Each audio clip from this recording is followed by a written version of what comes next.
Hello everyone. In this video, I will guide you how you can take a print of invoice. So in invoice, there are multiple type of prints. So how you can use it and what is the use case of that. So first of all, let us go to browse modules. After that, click on sales and purchase. Now, these are the list of all the sales and purchase documents created. So this is one of the invoice which I have created.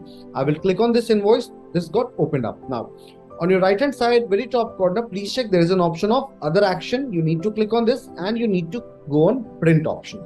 Now, once you will go in print option, please check there are default, original for recipient, duplicate for transporter, triplicate for supplier without header. So you can very well go ahead and take a print of the same. You just need to click it. So suppose I am just sharing this particular invoice with my transporter.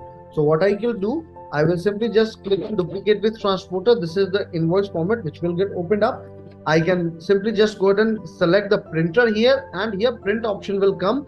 I will go ahead and click on print, and then after the invoice will be created. So on each and every option, whenever you will print the invoice, on the very top, it will be written that exactly which copy is it. I hope this video will be helpful to you in order to print the invoice. Have a good day ahead.